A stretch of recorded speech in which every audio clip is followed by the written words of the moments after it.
पहरेदार, कोई है यहाँ पर?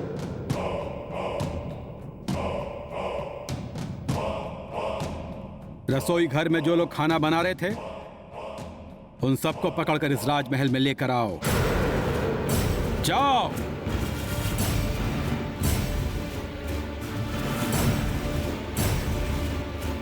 महारानी पद्मावती, आप पारुल को उसके कक्ष में ले जाइए।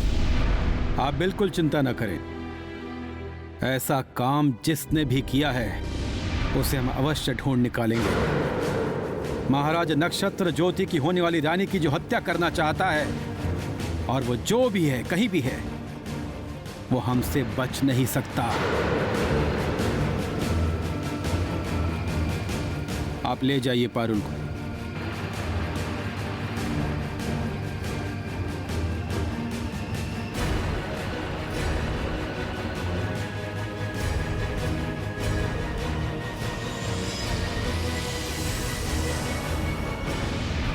चल चल चल जा रहे। विश्वास कीजिए हमारा, हमें कुछ भी नहीं पता है, हमें कुछ भी नहीं पता है। ऐसा पाप करने का कोई सोच भी कैसे सकता है? हम नहीं कर सकते ऐसा, सच में। तुम सब क्या कर सकते हो और क्या नहीं, वो सब महाराज समझेंगे। उनका आदेश है कि तुम सब चुपचाप यहीं खड़े रहो।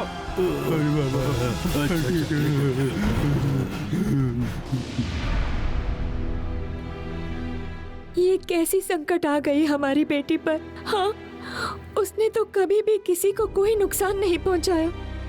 वो तो हर किसी के साथ प्रेम से रहती है।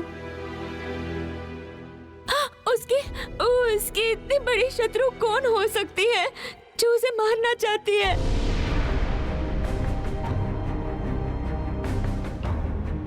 ये काम सिर्फ एक इंसान कर सकता है, मुझे पता है। परंतु इतनी कड़ी सुरक्षा होते हुए भी उसने खीर में जहर कैसे मिलाया? मेरा दिल कह रहा है कि रानी मणिमल्लिका यहीं कहीं है, लेकिन कहाँ है वो? हम सबकी दृष्टि से वो खुद को ओझल कैसे रख पा रही है?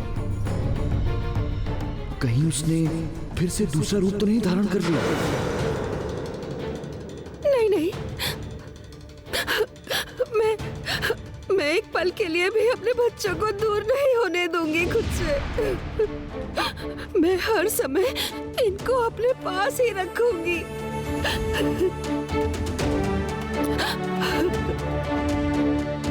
हे प्रकृति माँ, रक्षा करो मेरे बच्चों की।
कौन लाया ये जहर यहाँ पर?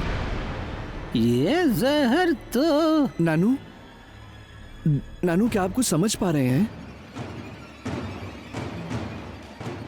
ये जहर है भयानक काल धुतुरा के बीज का चूरन।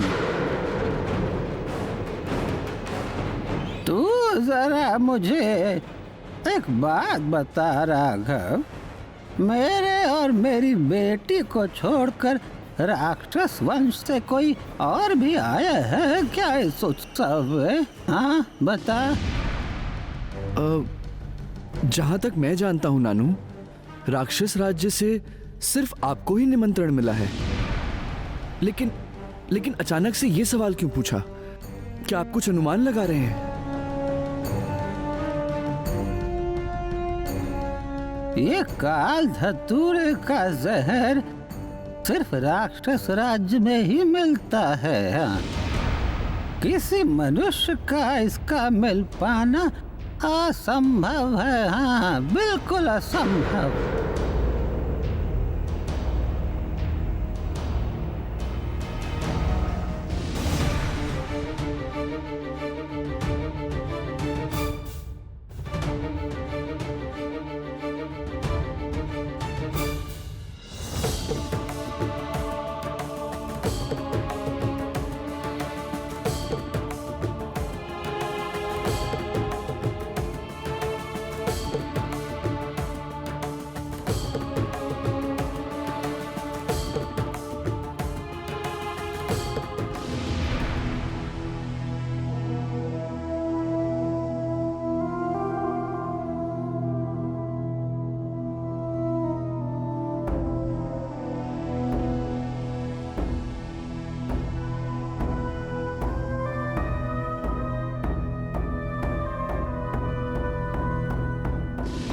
थोड़ी देर पहले मुझे ऐसा लगा था कि राक्षस वंश से ही कोई मेरे पीछे से आया और निकल गया। मुझे उसकी गंध भी आई थी, परंतु उसे देख नहीं पाया मैं।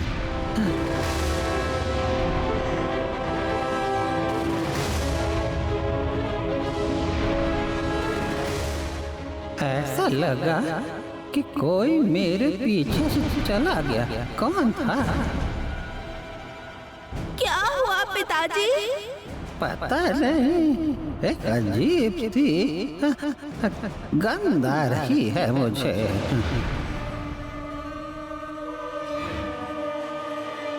मेरे भीतर एक अजीब सी बेचैनी का अनुभव हो रहा है। ऐसा लगता है कोई अशुभ शक्ति है यहाँ पर। हाँ, ऐसा ही लगता है मुझे।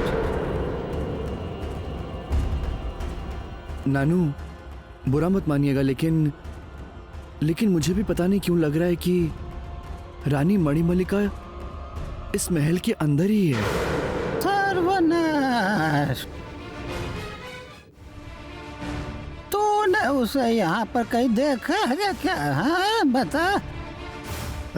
नहीं नानू, मैंने देखा नहीं, और अगर देखा भी होगा तो मुझे याद नहीं है, क्योंकि तब मैं यंत्र मानव बना हुआ था।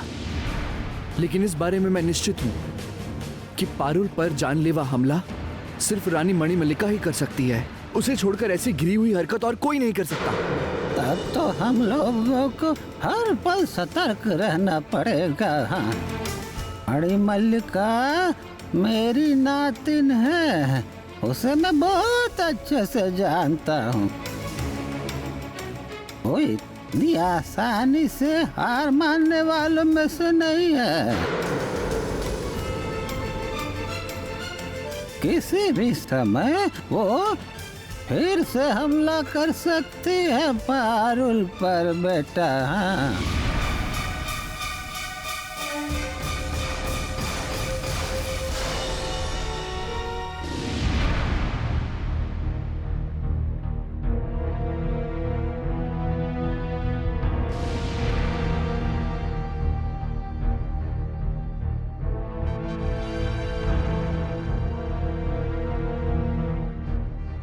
महाराज के श्राप मुक्त होने के बाद से रानी मणिमल्लिका तो यहाँ दिखी ही नहीं है।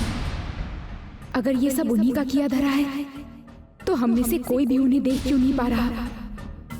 यहाँ तक कि महाराज की माया शक्ति के जरिए भी उन्हें ढूंढ नहीं पा रहे। क्यों? क्या वो अदृश्य बनी हुई है?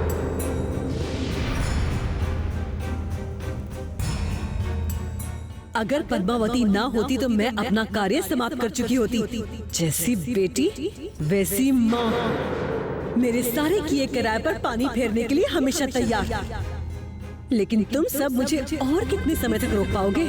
पारुल का अंत तो आज मैं करके ही रहूंगी।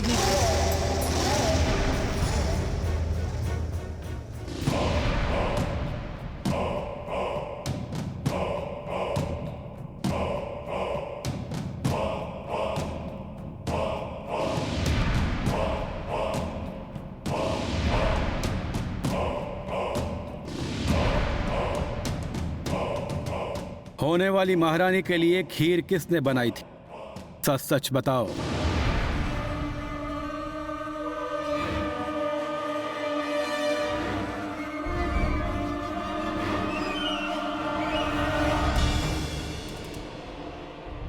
हमने एक प्रश्न पूछा है आपसे, बताओ, नहीं तो आज सबकी मौत हमारे हाथों होगी। हम में से किसी ने भी वो खीर नहीं बनाई थी महाराज, नहीं बनाई थी, नहीं।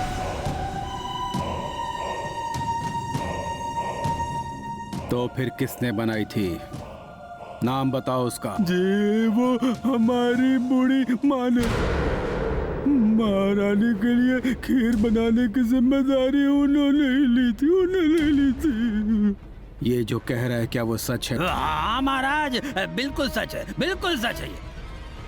कौन है ये बूढ़ी माँ? जी जी, वो हमारी प्रधान है, सबसे अच्छी रसोइया है वो। पुरखों से ना वो महाराज महारानियों के लिए खीर बनाती आ रही है महाराज। इस बार भी नई रानी के लिए खीर बनाने की जिम्मेदारी उन्होंने अपने कंधे पर ही ली थी। अच्छा उठो, तो मैं कह रही हूँ उठो उठो उठो। नई रानी के लिए खीर तुम बना ही नहीं पाओगी। चलो कोई और काम करो जाकर के। चलो चलो जाओ जाओ जाओ।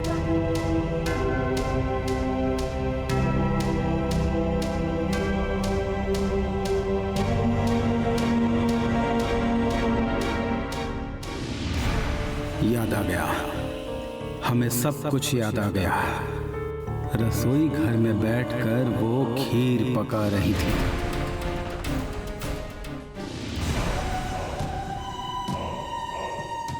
प्रणाम महाराज। प्रणाम महाराज। प्रणाम महाराज।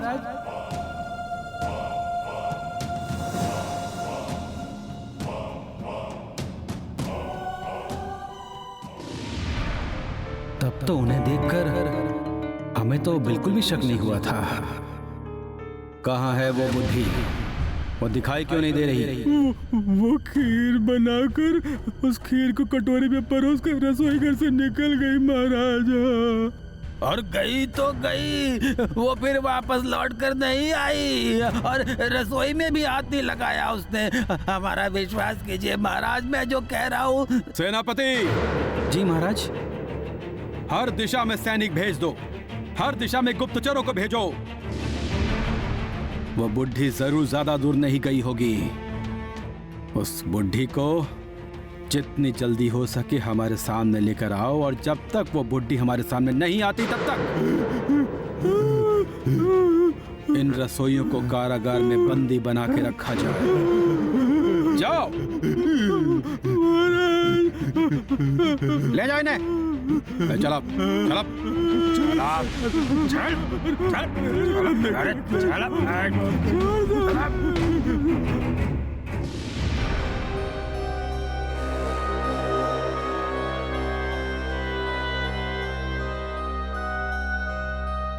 हमारी बेटी का विवाह है, लेकिन उसके पहले ही ये क्या अनर्थ हो गया। आज की रात हम लोगों को बहुत संभाल के रहना होगा।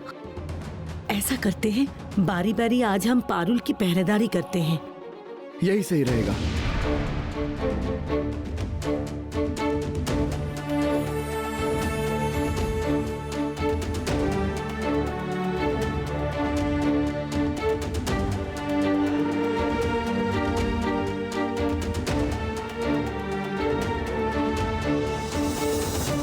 हालात को देखते हुए बाहर कड़े पहरे का इंतजाम कर दिया है मैंने। कमरे के अंदर दास दासी और राज कर्मचारी, यहाँ तक कि सखियों का आना भी वर्जित रहेगा। सिर्फ आप लोग ही यहाँ पर रहेंगे, और अगर कोई जरूरत पड़ी तो मुझे तुरंत याद कीजिए। बेटा, क्या आपको कुछ पता चला कि ये किसका काम है? नहीं, अभी तक कुछ पता नहीं चला है। कोई पकड़ा भी नहीं गया। महाराज उस खाना बनाने वाली से पूछताछ कर रहे हैं। हमें बहुत सावधान रहना होगा। मैं अब चलता हूँ।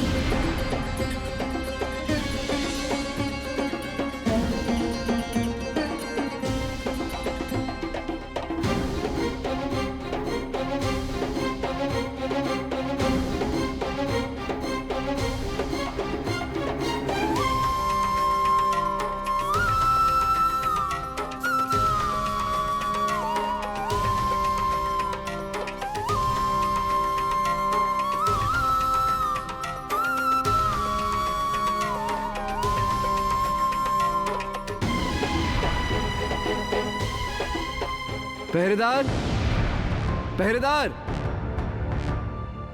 जहां कहीं भी हो सब सामने आओ। पहरेदार! आदेश कीजिए सेनापति जी। इस महल को हमें चारों तरफ से घेर के रखना होगा। यहां तक कि कोई पंछी भी बिना आज्ञा इस महल में प्रवेश ना कर पाए।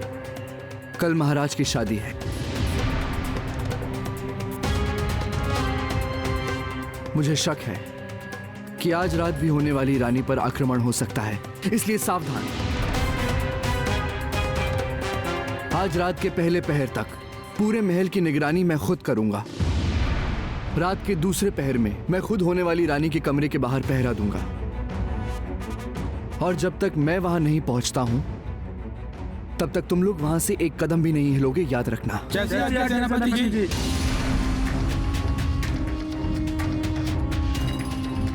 कोई लाभ नहीं होगा सेनापति राघव।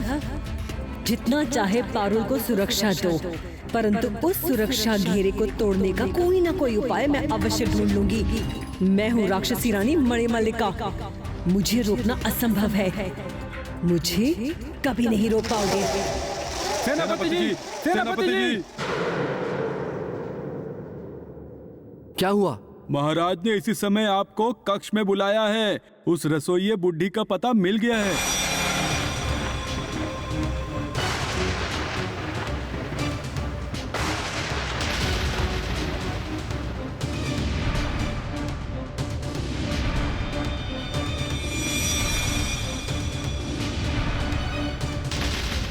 रसोई वाली बुढ़िया मिल गई? तो फिर क्या हुआ? वो मुझे नुकसान पहुंचाना चाहती थी, जहर देकर मार डालना चाहती थी मुझे। रसोई वाली बूढ़ी मिल गई है? अच्छा, देखना पड़ेगा ये कैसे हुआ। पहरेदार, तुम लोग यही पहरा दो। जैसा मैंने कहा है वैसा ही करना। मैं अभी आता हूँ। सुनो, तुम लोग मेरे साथ चलो।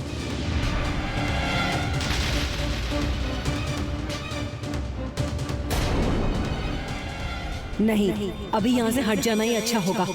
सुबह होने तक रुकती हूँ, फिर देखा जाएगा।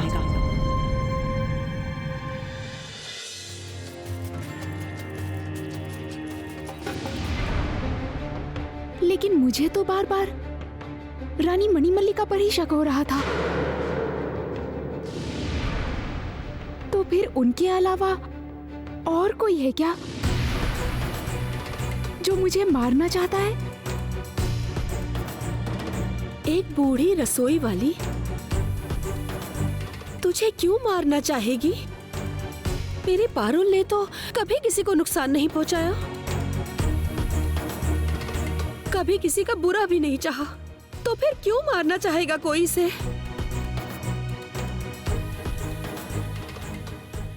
नहीं नहीं नहीं, ये नहीं हो सकता।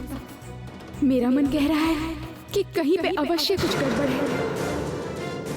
मुझे इसी समय एक बार मंत्र कक्ष जाना होगा। पारुल, पारुल कहाँ जा रही हो? महाराज के मंत्र कक्ष में। अगर सच में रसोई वाली बुढ़िया मिल चुकी है, तो वो मुझे जहर देकर क्यों मारना चाहती थी, ये मैं भी जानना चाहती हूँ। मैं एक बार उसे अपने आंखों से देखना चाहती हूँ। नहीं नहीं नहीं नहीं, तू यहाँ से कहीं नहीं जाएगी। तुझे कहीं नहीं जाना है। तू इसी कक्ष में रहेगी। चल मेरे साथ, चल। तू यहीं बैठ। हाँ, अभी अभी राघव हम सबको सावधान रहने को कह के गया है। तू एक काम कर, राघव को आने दे, उसके साथ जाना। लेकिन आप समझने का प्रयास कीजिए। मुझे वहाँ जाना बहुत आवश्यक है। मुझे लगता है पारुल ने एकदम ठीक कहा है।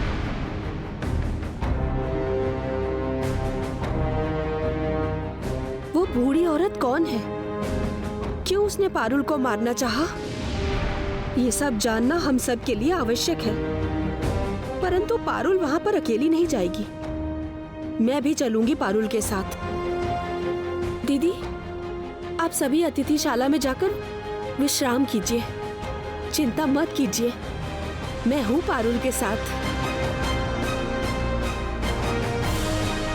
चलो।